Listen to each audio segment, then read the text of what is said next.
Audrey a dit bonjour.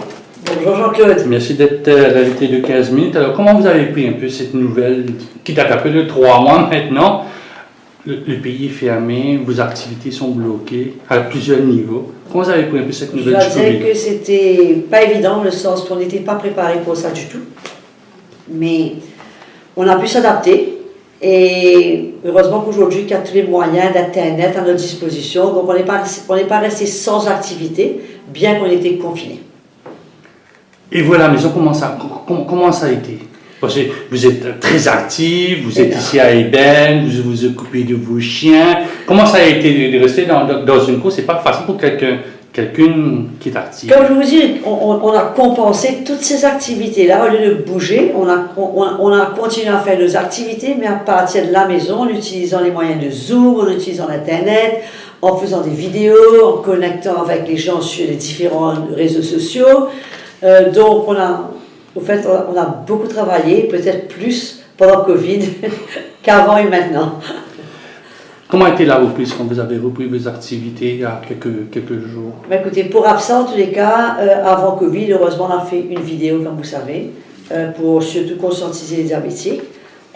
Qui a été très bien reçue. On a eu plus de 75 000 ou 50 000 vues sur Facebook, puisque la population diabétique était quand même plus à risque. Entre-temps, nous avons quand même gardé contact à travers le téléphone avec le consultant où les patients pouvaient demander des conseils. On avait des nurses, des infirmières qui faisaient des visites à domicile pour les cas urgents où les plaies avaient vraiment besoin de soins et on ne pouvait pas laisser ça attendre 3 mois ni 2 mois. Et par la suite, on a pu reprendre graduellement. Le 18 mai, on a fait une ouverture partielle de l'APSA après le premier déconfinement, où il y a une ouverture partielle, où c'était là uniquement 3 jours par semaine, mais que les trucs urgents, les patients urgents, les consultations urgentes, puisqu'on ne pouvait pas juste recevoir n'importe qui, et puisqu'il y avait quand même des mesures très strictes de distanciation, d'hygiène, il fallait vraiment respecter le port du masque et tout le reste. Et finalement, depuis le 1er juin, on a tout repris, normalement, de 8h30 à 3h30 tous les jours.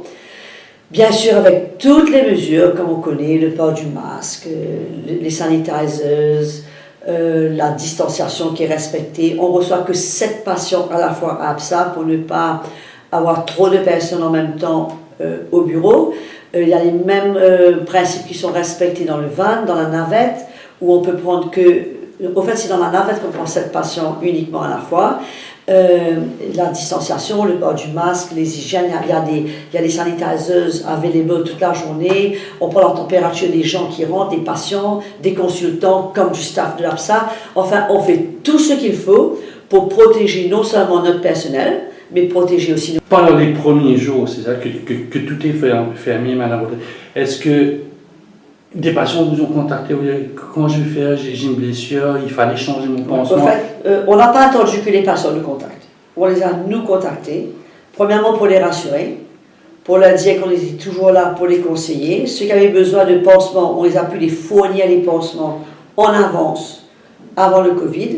Et pour les plaies, comme je vous ai dit tout à l'heure, les plaies qui étaient vraiment urgentes, qui ne pouvaient pas attendre et qui ne pouvaient pas être prises en charge par les individus eux-mêmes, on a eu une infirmière d'APSA qui a été à domicile prendre soin de ses patients.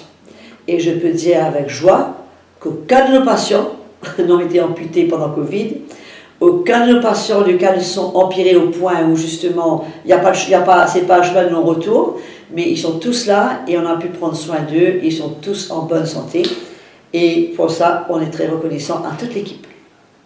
Quand je vous écoute là, j'ai l'impression que vous avez tout préparé d'avance.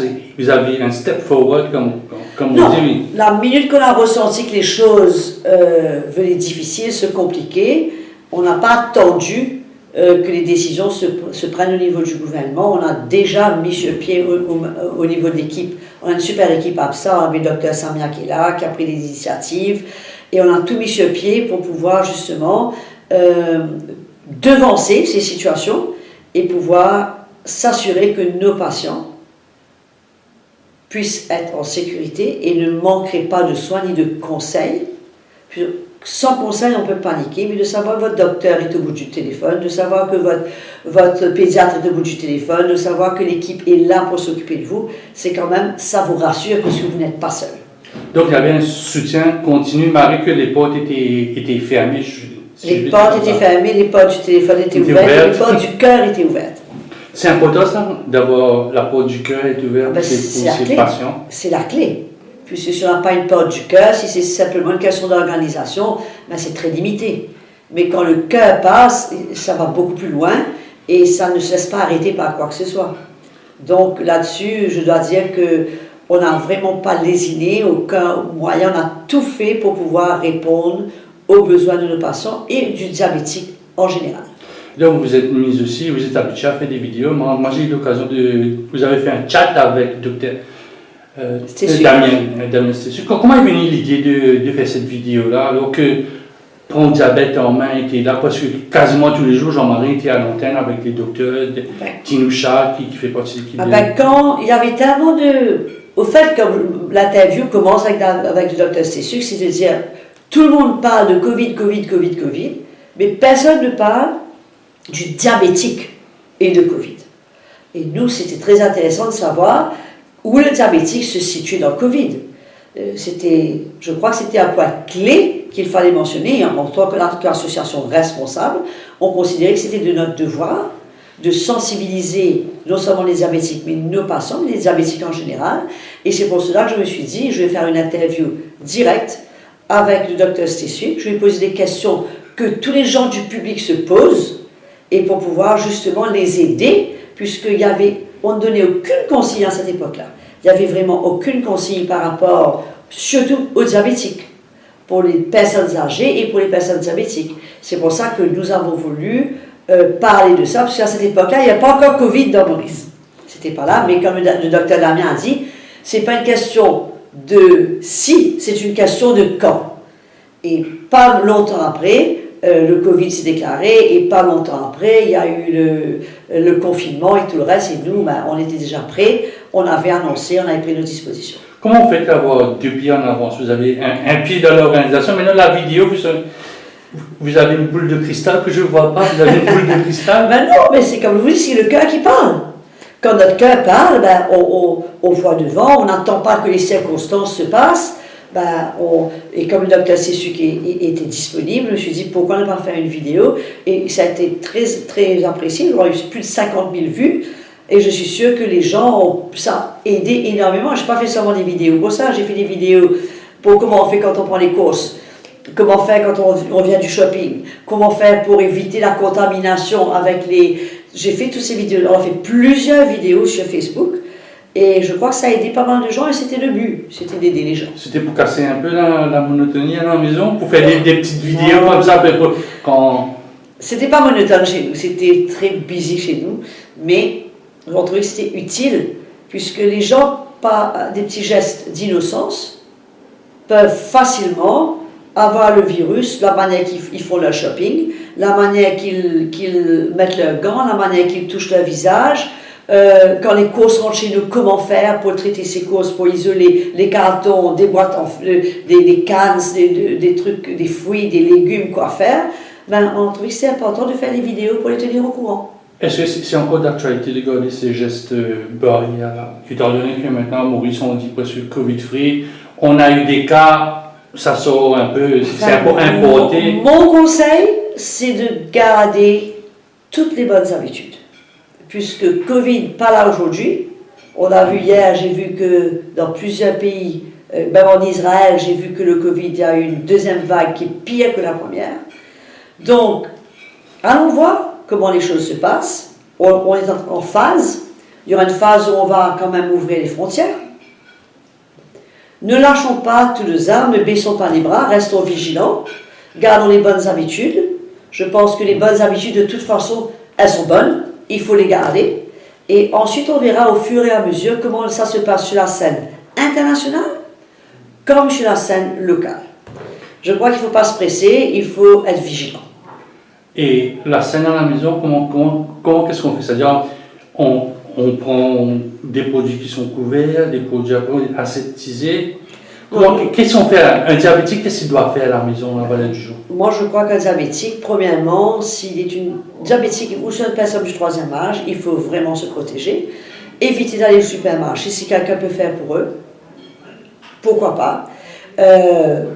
Toutes les courses, il faut vraiment les nettoyer. Il faut s'assurer que tout est nickel, tout est propre avant que ça rentre chez nous, que seulement le propre rentre chez nous.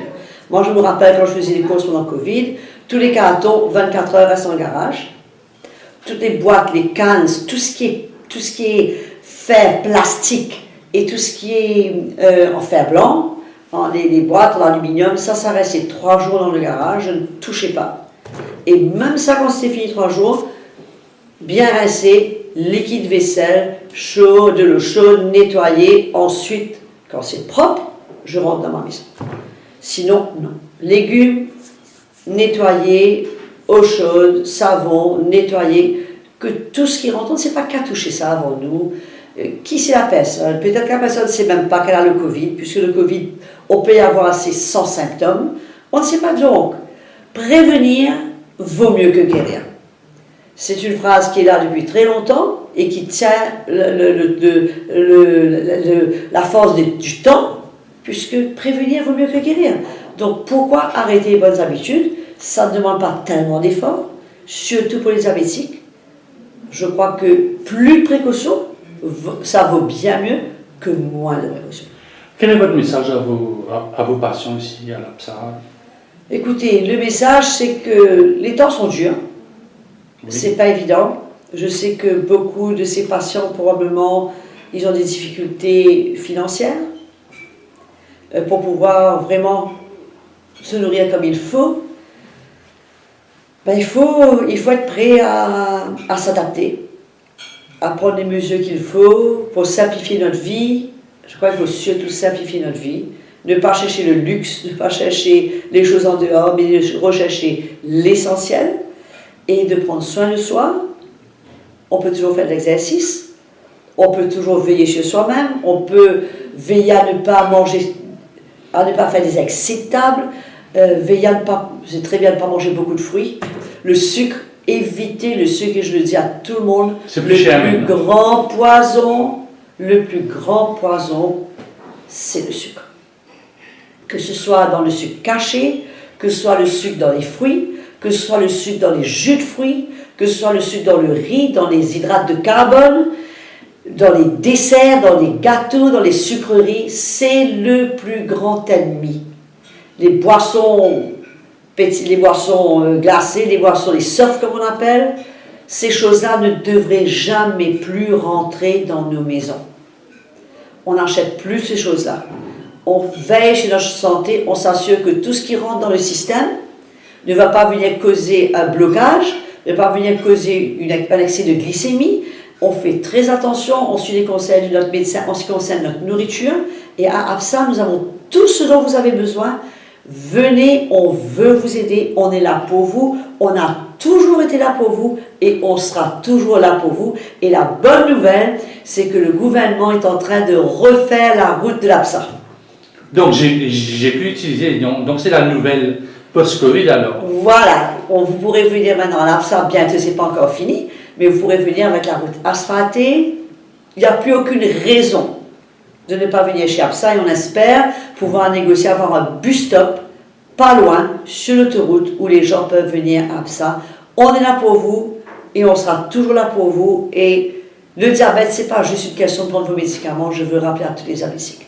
Le diabète, c'est bien plus que de prendre ses médicaments. Il y a toutes les mesures d'un style de vie qui va avec. Et ça ne s'apprend pas par un docteur, ça s'apprend chez nous à l'APSA. Le docteur n'a pas le temps de vous inculquer toutes ces mesures, mais chez nous, on a une équipe dédiée qui est là pour ça. Donc, faites usage, on a un hotline, 136, appelez-nous et on sera toujours là pour vous. Audrey, merci beaucoup. À moi de vous remercier, Jean-Claude, pour cette occasion que vous m'avez donnée et surtout de pouvoir nous adresser aux diabétiques et les encourager, qu'il ne faut pas être désespéré, mais il faut juste, je pense, s'adapter à cette nouvelle vie, puisque la vie ne sera jamais comme avant. Il faut s'adapter à cette nouvelle vie et pouvoir tirer au profit au maximum et vivre pleinement.